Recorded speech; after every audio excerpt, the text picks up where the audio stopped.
amazing pod, Late Night with Chefs, Truffle Boy and Doug reporting for duty. And to this week, we have an amazing guest chef live from Detroit. Doug, introduce our guest chef of the evening, please. With pleasure. Thank you, everybody. As Chef Vlad said, aka Truffle Boy, we have Chef Lisa Hannaford coming to us out of Detroit. Chef, how's it going tonight? It's going good. How are you guys? We are doing very, very well. We appreciate you spending some time with us and kind of diving into what Detroit's culinary scene will look like, as well as other things. But I know personally, when I think of Detroit, I'm sure it has a very rich culinary scene, but it definitely doesn't pop into my mind as, you know, a spot to be. So I'm excited to kind of learn about that. Yeah, well, you guys need to come here. There's a lot, actually. All things considered, there's a lot of varied things you can find down there, from just local mom and pop kind of places to still fine dining. Yeah. Well, we will definitely have to mark it. I'm 100% certain this is our first Detroit chef, so hopefully more to come. But you know, speaking on that a little bit, Chef, if you could kind of bring us to your early life of culinary. You know, did it start when you were a kid? Did it start later in life? It probably started later in life, and when I I got married young, I started a family. So I really only did sort of fast food jobs before that. And I started baking when my youngest was finally in school, and I did that for about 5 years. And just a local, like, family-owned bakery, real simple stuff. And What was your kind of, you know, first day in bakery? Did you kind of go into it knowing like, I'm gonna have to wake up at 3 in the morning, no, or I actually had to get up at midnight. oh my goodness. So Wow. yeah, that was like 5 years of that kind of midnights. So yeah, it took a while to get used to that. Definitely. What was It's your supposed to be really, really great. You know, you're like, oh, I've got the days free. I can do so much. And then you're like, yeah, but I have to sleep somewhere. right. Yeah, I need to be going to bed at 6 p.m. Yeah, well, yeah, it depends on what time your day ends, I guess. It could be 9 a.m. It could be 1 o'clock in the afternoon. You never knew. Wow. What So, were some of those early, you know, pastry and baking things that you kind of remember were staples? Like, did you guys make yeast rolls or cinnamon rolls or stuff we like did that? really old-fashioned, kind of like from all your basic white sandwich bread, rye, pumpernickel. We did some old school salt rising bread, English muffin bread, cakes, pies, wedding cakes, cookies, like just sort of your general simple stuff. So Yeah, working with the yeast doughs was always my favorite thing, because it's alive. right, So exactly. it's a cool, like, tactile kind of job. You get your hands into it. So I Yeah, always and think, especially with baking, it's very much, you know, it's a completely different art form. And I think a lot of savory chefs out there, you know, we kind of shy away from baking in a sense, but as soon as you start to sort of open up that side of yourself, it's I talk about it before on this podcast. It's like flexing a different kind of culinary muscle. yeah, yeah. And sometimes you just sort of have to have a touch for things. You don't really do impromptu things like you do with cooking, but Definitely not. that touch comes in handy with a lot of stuff in the kitchen, regardless. I So, love that. So yeah. you're kind of doing the baking and pastry thing for about 5 years. Yeah. And then when it was time to find another job, the first one I found was a 3 a.m. breakfast cook, which was not too far off my There you schedule. go. You're like, So I was yes, like, 3 more okay. hours of sleep. Right. So I just sort of bluffed my way through the interview and was like, sure, I know how to make breakfast. I mean, how hard can it be, right? So my family ate eggs every way for like 2 weeks straight. And it was at a hotel. So I learned all that. I did room service. I opened the restaurant. They had a military enlistee program, and they would eat at 4 a.m., which is why I started at 3, and started doing banquets, started learning all that kind of stuff, and just really everything that I could learn. I think I was there about 3-4 years. Yeah, and I love that you kind of talked about starting, a breakfast gig at a hotel, because I have been a hotel chef for the last 6 years. And I think that being a hotel chef gives you a different appreciation, but also like a different level of intimacy. When we had Chef Art Yeah. Smith on the podcast, he talked about intimacy with your guests. And I Right. think as hotel chefs and hotel cooks, our guests are treated way more like family than at a restaurant. Yeah, that's true. You see them, for 3 or 4 days on repeat. You're sending amenities to the room. You're seeing them down at the pool playing with their kids, eating chicken tenders Right. from the QSR. And so it's a much different experience being a hotel chef. And anyone that I've talked to, young cooks and young culinarians, I always tell them, like, try and start in the hotel business, because that kind of gives you a very, wide perspective. Right. And you get a very specific skill set when you do. That's why there were so many things to learn. I mean, how many people do you know that actually know how to do eggs? Not a lot. At least not what I found. Yes, no, exactly. Being able to cook an egg over easy, over medium, over hard, right. Exactly. while you have, 100 other things going on. Being a short order breakfast cook is a very specific skill set as well. Yeah, for sure. So, and banquets as well. That's a whole different ball game from like the restaurant industry. Yeah. Talk about, banquets. I've always found like the best banquet chefs are like ultimate sandbaggers. They know exactly how to make something perfect, but being able to save the time where they need to, because they're doing 200, 300 at a time. Well, right. It's all about the volume and like looking into the pan saying that's going to feed 30 people. You just know. Right. Yeah. Exactly. So, what was your experience like going from a baking and pastry, assistant cook, and now you're working as a short order line cook for breakfast? I know you said you kind of fumbled through the job interview and got that job. What did you find sort of challenging first starting in that position? It was the organization, and just like I said, there's so many different facets to it, because I wasn't just doing like short order breakfast. I was doing room service. I was doing a restaurant with a buffet and individual table orders. And then I was working on banquets all day after that. So, and I just dug all of it. There was just like so many things going on. So. Yeah. Talk about not getting bored. Yeah, pretty much was it. I was like, well, I guess this is what I'm supposed to do. So you're doing that for like a couple years, or? Yeah, I was there for maybe 4 years, and I've just, for the last like 30 some odd years now, I've just kind of gone from like, I've done a little bit of everything. So, it's all been restaurant or, kitchen related, but I've, done high end, low end, all kinds of in between.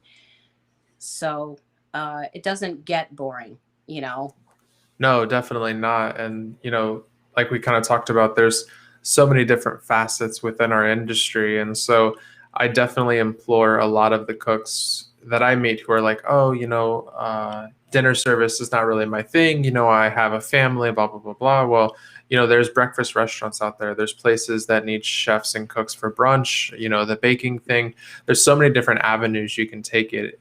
A lot of what we do is PM service. It is, but there's other opportunities out there as well. Well, right, for sure. And like in my case, I like did 20 years of like, all night shifts and every weekend and every holiday and all that kind of stuff. So like now that I'm older, I kind of feel like I'm not in that place anymore. I'm actually better during the day where I'm strongest doing prep and that kind of stuff. So, definitely that's those kind of what I'm doing now.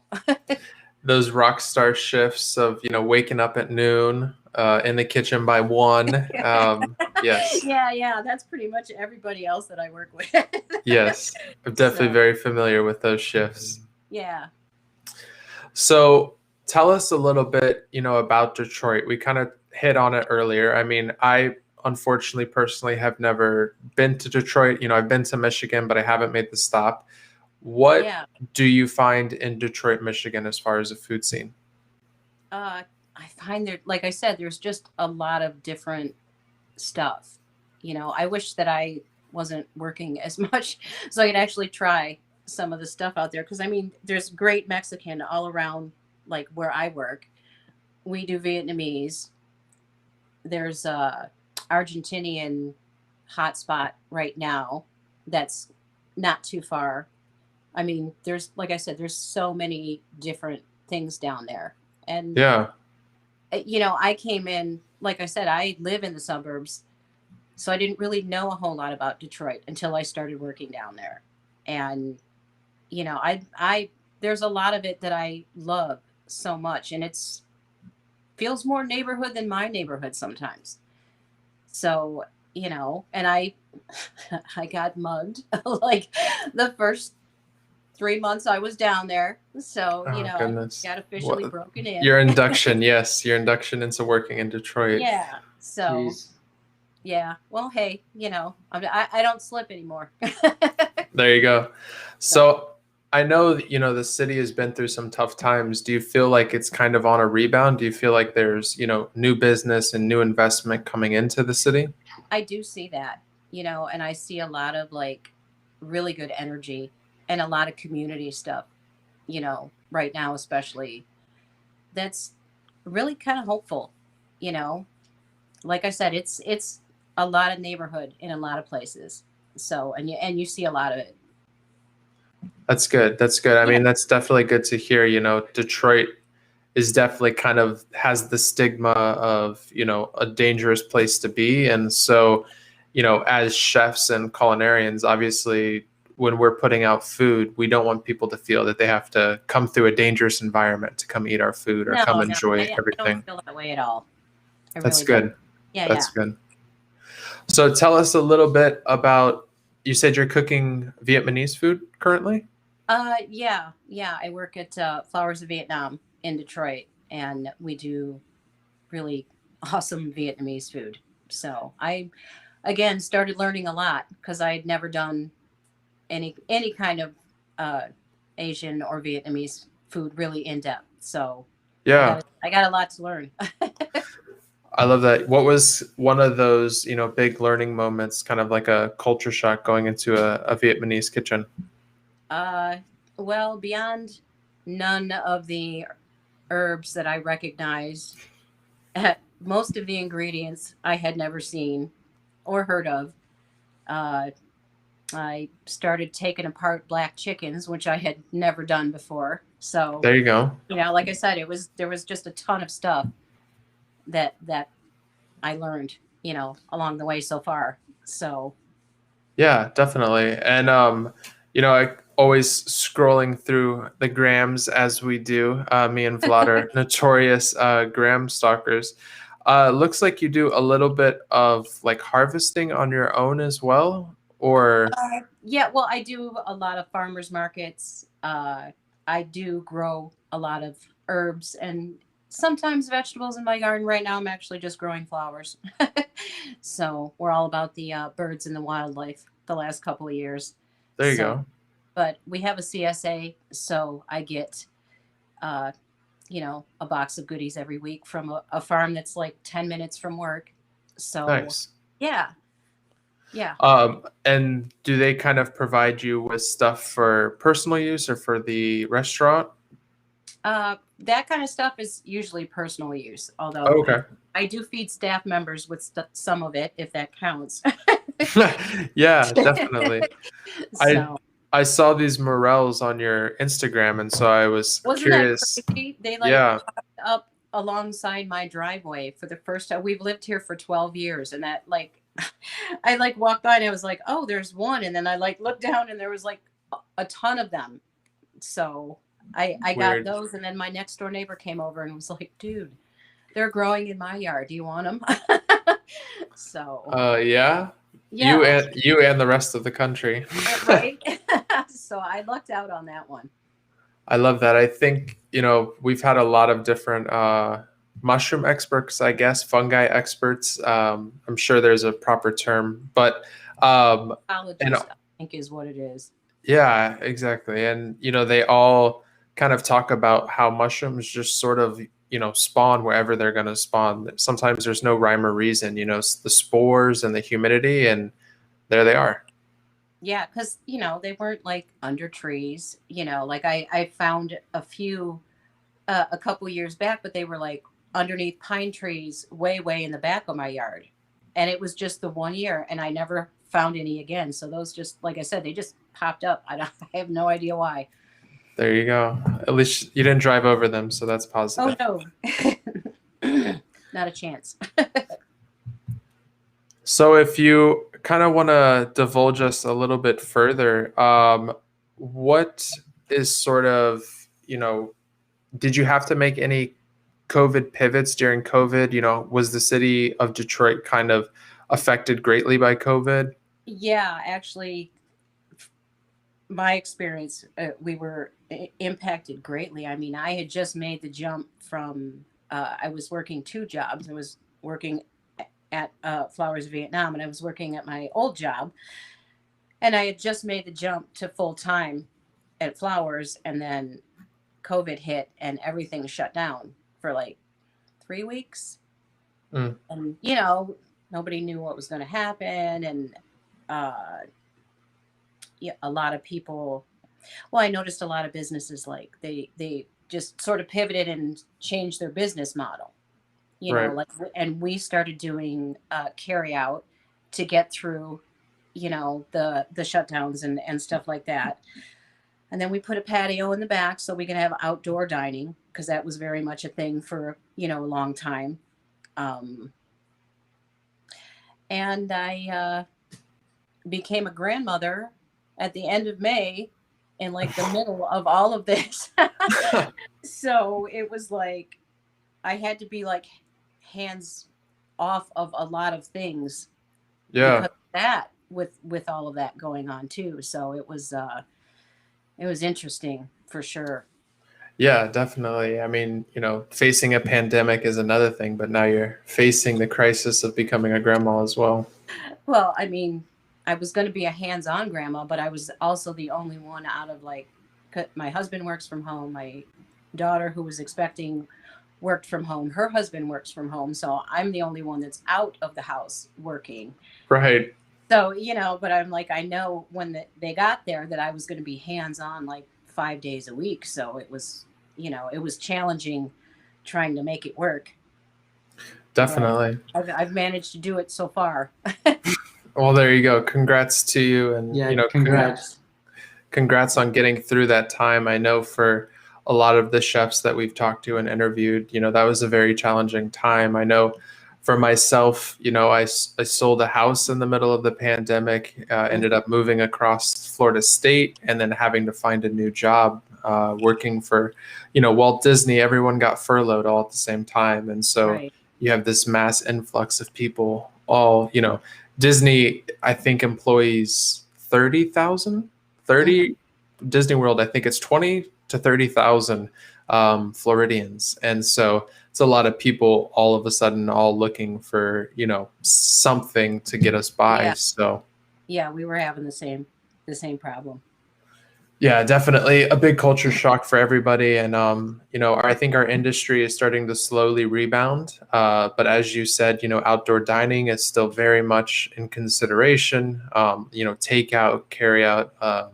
We know a lot of chefs who have had to pivot and started, selling their own goods as well, and sauces and takeout, private chef. A lot of that stuff going on here too, which I think is amazing. Everybody's like side hustles turned into like legitimate businesses during all of this.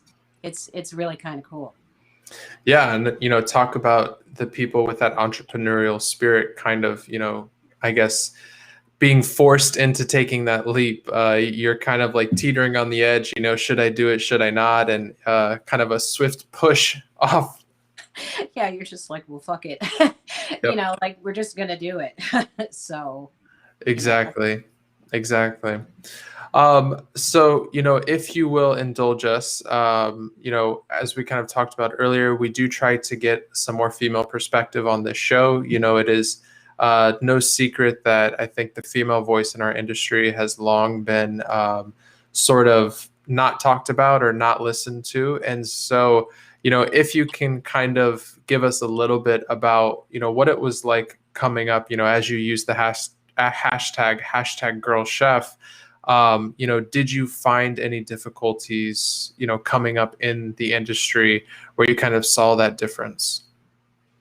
Well, I think there were lots of times that I went on lots of interviews where I could tell immediately, like before the guy ever got to the table, that I wasn't going to get the job. I learned how to recognize that right away. And it was simply based on the fact that, I was a woman and I was small. So, I figured out ways around it. Yeah. Do you So, feel like you have to kind of like work twice as hard, when you're working, or this is something that doesn't really? For a time I did, I felt like I had to prove myself, constantly, and always did everything myself. But now I've sort of have the advantage of getting to the age where I'm like, well, I already did that. So, I'm a hard worker, and there's just, I'm not 24 years old anymore. I don't have to lift stock pots and do that kind of crap. Like, I'm Right. in my 50s now. It's just like, I don't have to prove that. I've already done that. Right. You've So, gone through that phase. Right. And so, kind of coming up in this industry, obviously, I've worked with a few female chefs and a few female cooks. And, for me, I've always sort of admired their ability of like organizing and multitasking. And I think they definitely hold themselves to a higher standard than anyone else in the kitchen. And whether that is for better or for worse, I've definitely seen it too, where it's like, oh yeah, we need a pastry cook. It has to be a female, Yeah, right. Or And you're it's doing like a plate up and they're like, oh, okay, I'm going to have you help with desserts. And I'm like, but wait. yeah, I can put the vegetable on the plate. Like I can sauce the plate. Do all Yeah. that. Yep. So, but, I don't encounter that in my experience right now. I really don't, like when I encountered that before, that was probably 10 years ago, at least for me. So, it's better now where it's like, can you do the job? That's really, all it needs to be. Yeah. No, 100%. I mean, that is all that really needs to be said or looked at. Right. And as we kind of just go back a little bit, but is there any like mentors and chefs that you kind of look up to, or kind of helped you learn and kind of navigate you in the culinary arts? I probably, I don't know if I had a lot of mentors, because I tried to just absorb everything around me. I didn't go to culinary school, so I didn't have like a teacher or someone, so a lot of the mentors were like old school chefs that I would read about, just Robuchon and chefs like that. So, but as far as like my day-to-day people, basically the people that I work with, like, it's becoming more of a challenge as the age gap sort of widens, but in a good way, so, and that's what really sort of motivates me, I guess, right now. Yeah, exactly. Making sure that they understand that, like you said, you can still do the job. Right, right. I just get to do different jobs now. That's all. And I don't climb on counters anymore. So There you go. I think that's fair. I'm just a little too old to be doing that. So, we kind of talked a little bit about your story and a little bit about, Detroit's story as well. Do you think anyone out there, who's listening, who hasn't been to Detroit, do you have any favorite spots that they should check out? Is there a chef in particular that you would suggest, Well, of course, I would suggest my restaurant and my chef because Yeah. I ate there. You said the Flowers of Vietnam, correct? Flowers of Vietnam. Yeah, I ate there well before I ever worked there, and just loved it. It was just such a great mix of people and music, and the food was amazing. So COVID has changed a lot of things, but it hasn't really changed the restaurant and the things that I like about it. So, I would definitely recommend them, of course. I like that. And you said there's a little bit of, Mexican influence, there's Argentinian influence. You also talked a little bit about like fine dining, restaurants in Detroit.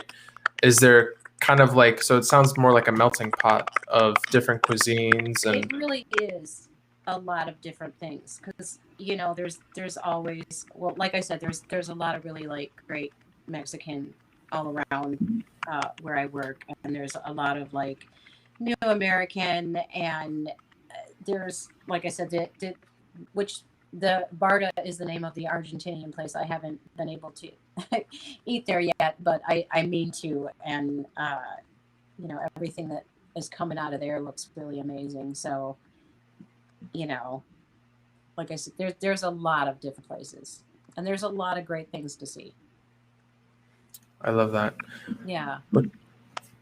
So I also wanted to ask, in terms of all your past experiences, in terms of all the different kitchens you've worked, is there any dishes or favorite like plate ups or mise en place that you had to prep or learn in terms, to achieve, the final dish that kind of stuck with you through these years?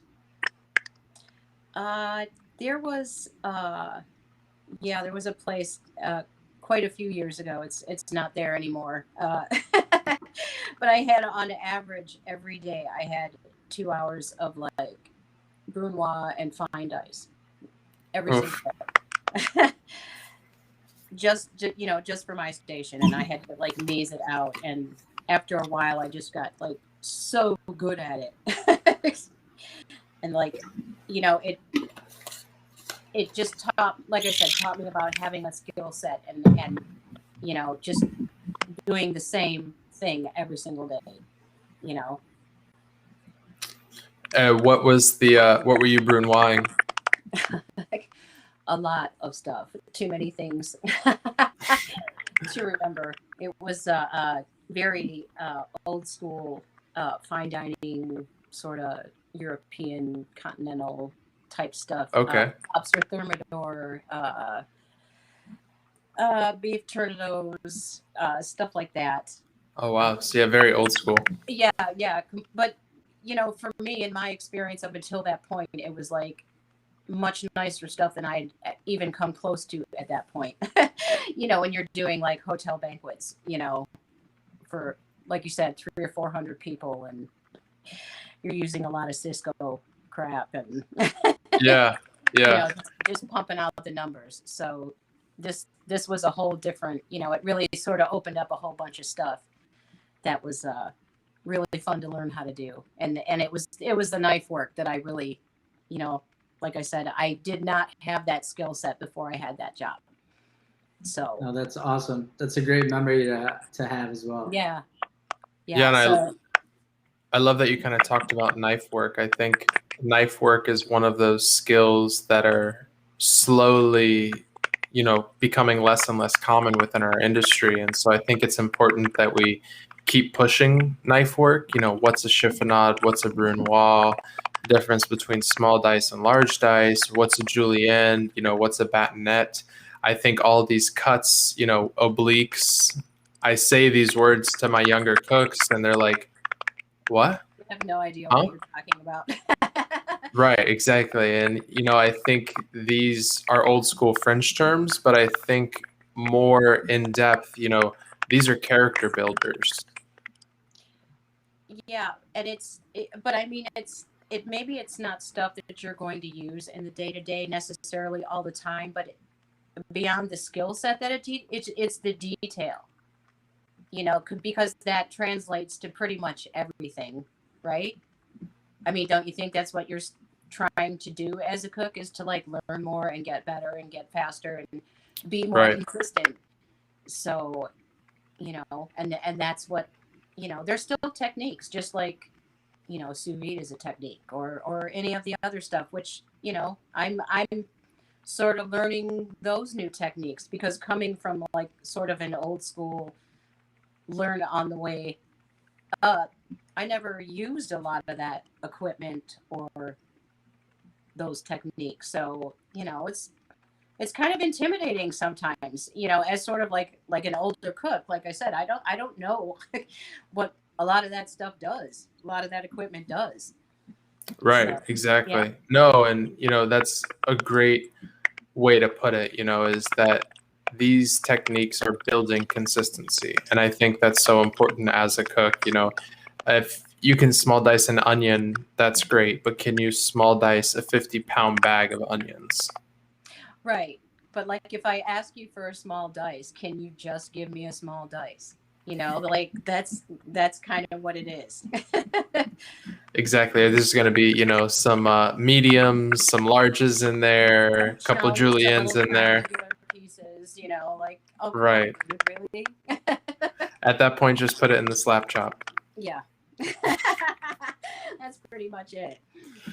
No, it's definitely, it's a dying art form, knife work, and it's definitely something that I've held true to myself. And when my cooks go to reach for the Robocoup because they need, diced garlic for their station, I'm like, no, smash it with the back end of your knife, run your knife through it a couple times, turn it into a paste, add a little bit of salt to it. It's definitely a very common thing now to just put it in the buffalo chopper, put it in the Robocoup. Oh my God, we were talking about the buffalo chopper because, again, like, not everybody knows what that is. Yeah, no, you're right. Yeah, I know because of the hotel background, but I don't see a lot of buffalo choppers in standard operations. I didn't use a buffalo chopper at the hotel. But I did work at a college cafeteria, and they had a buffalo chopper. There you go. I did have to learn how to use that, and the steam kettle, which I had never used before either. So if you can give our followers and viewers a little overview of, what a buffalo chopper is. It's just like the giant metal jaws of death kind of Robocoup from like the prehistoric age. Right? Yes, definitely. There's different blades. You can like do 700 pounds of coleslaw in it, It's a giant rotating UFO saucer that basically, sits on this pedestal, and on, one half you add your product to it, and then on the other half there's a blade in there with a guard that's just on a spinning, gyration, tearing up whatever goes into it. And yes, like you said, devour your fingers. yes, a lot of coleslaw and shredded iceberg, carrots, onions, celery, you name it, right into the buffalo chopper. Yep. I love it. So, kind of speaking more on your journey, through this, are you sort of interested in, looking at other culinary scenes? Or you kind of found this niche with Detroit culinary scene? Yeah, I really think that I've like found my little niche right here with Detroit. Like, I've just worked at a couple different places in the last like, it's been 5 or 6 years now. But I've met a lot of people. I've done a lot of pop-ups, and I mean, like, there's no place. It's not like that out where I live. So I'm really happy to be working in the city. You know, it's really great. What are some of your go-to, pop-up menu items that you like to cook for people? Uh, well, there was a minute there in the last summer. I was doing tacos, which were like, I could eat those every day. So I that just was love kind of good cool. taco. Yeah. What were some of your favorite taco creations? Did you do like al pastor or like Well, pollo verde? I just did like the traditional ones because I was working with the chef. It was his menu.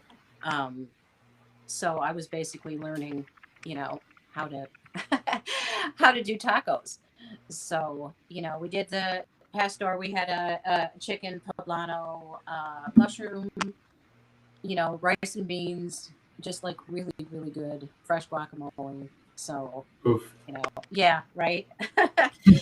Just like, I generally will work like that, just if you like let me eat. You don't Yeah, have yeah. to. Just I'll give just me a side of guac. I'll be all right. yeah. So, Guac and some chips.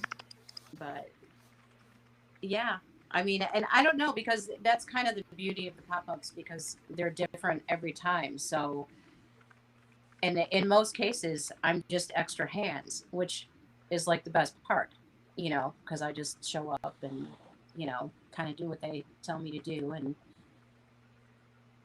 Yeah, and you get to just be in the moment. You get to enjoy right. just cooking the food and like being a part of, that experience for the Yeah. guest.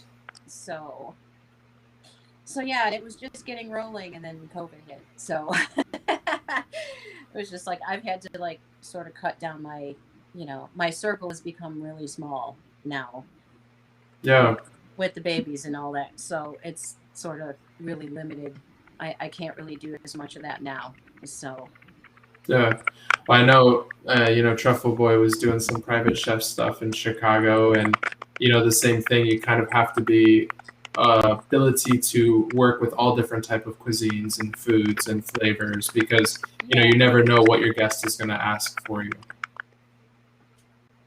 Well, and these are nice, because these are like chef created menus, and it's with sort of like a clear vision of what it's going to be. Like, it's going to be Lebanese, or it's going to be Mexican, it's going to be this menu, you know what I mean? So it's just the challenge of like bringing it all together,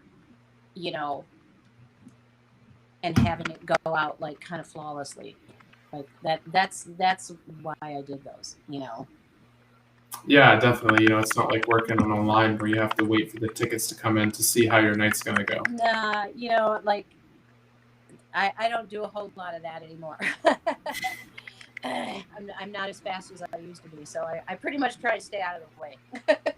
Yes, 100%. No, being on a line is definitely one. It's a young man's game, and there's those. Well, you got to have a kind of the stamina for it, and the speed, and I'm just, I'm not as fast as I used to be, so. Yeah. Generally, I'm like really super impatient, so I know if I feel like I'm slow, I just need to move over.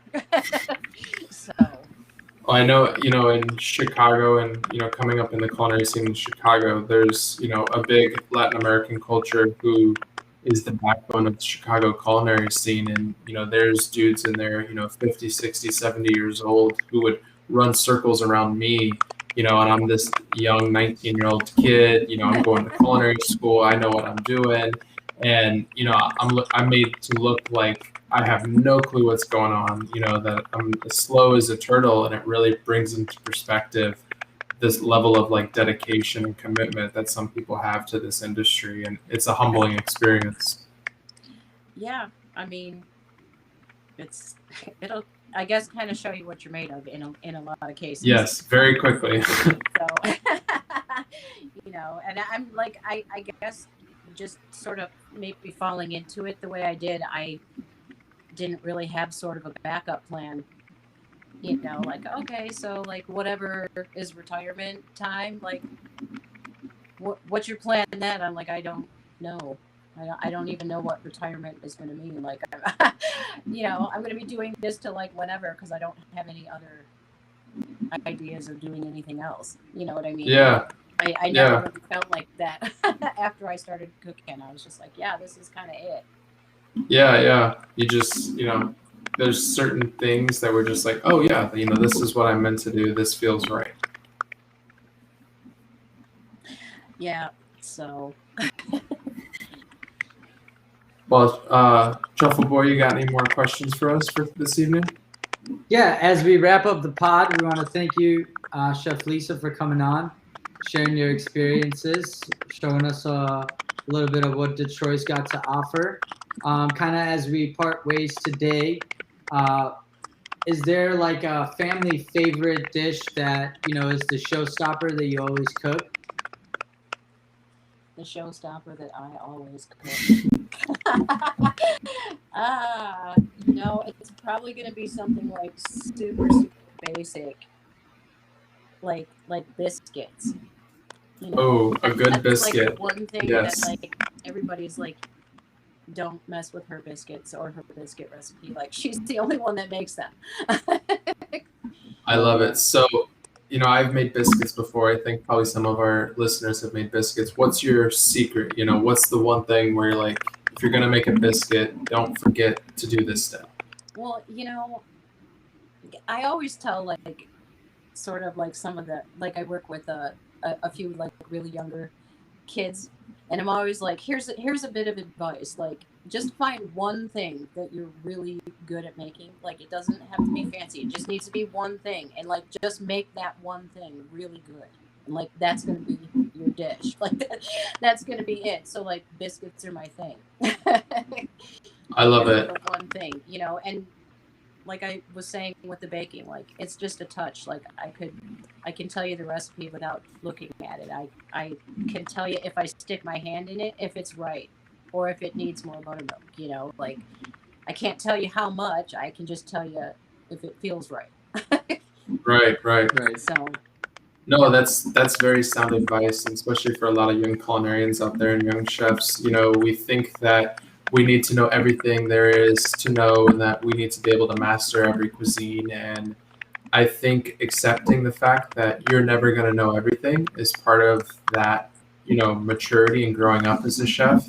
But realizing, you know, that one thing, like for me, it's salsa verde. Like I've made salsa verde 100 times, you know, 15, 20 different ways. And, you know, I learned from some really old school cats in Chicago on how to make it.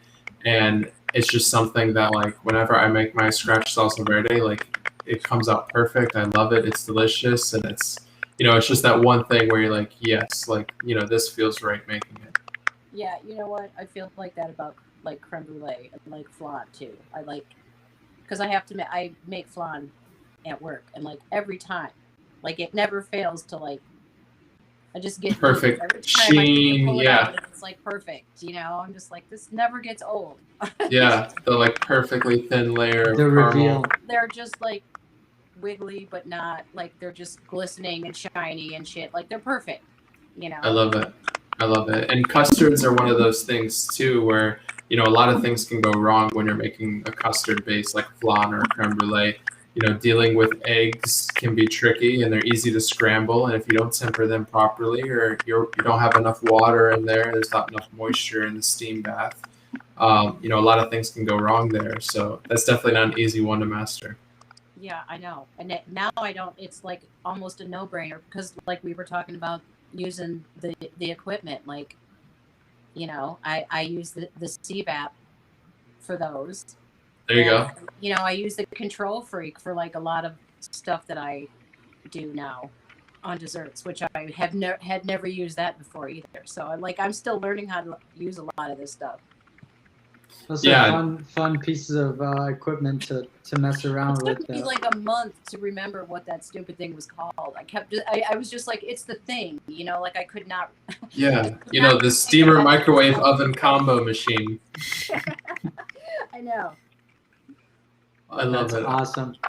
Well, we want to thank you so much for coming on the pod. Everyone, make sure to Welcome, guys. follow Chef Lisa on Instagram. Check out her amazing feed. Got Yes, lots tell of us, amazing what is stuff. your Instagram, Chef? It is Lisa.Hannaford. That's it. There you go. Short and sweet. All right. I'll talk to you guys. Thanks for having me. Have a good evening. You Thank too. you, Chef. Thank you, everybody, for tuning in and joining us tonight. It has been an absolute pleasure. We want to thank Chef Lisa Hannaford again for tuning in from Detroit, kind of giving us a little bit about what the city has to offer, and also kind of talking a little bit on what it is like to be a hashtag girl chef. As always, anyone who wants to come jump on the pod, hit us up at Late Night with Chefs on Instagram. Right now, we are booking in November, so there is plenty of time, to get your story on the pod. We want to hear from all of you guys, from 0-star Michelin chef to 5-star Michelin chef. We want to hear your guys' stories, so don't hesitate to hit us up on Instagram, and we will definitely be in touch. But yeah, it has been an absolute pleasure having all of you guys on with us tonight. Anything else before we wrap it up? Truffle Boy? Nope. Sounds great. Have All a good right. evening, guys. Have a Catch good you next evening. week. Thank you, everybody. We'll see you next week.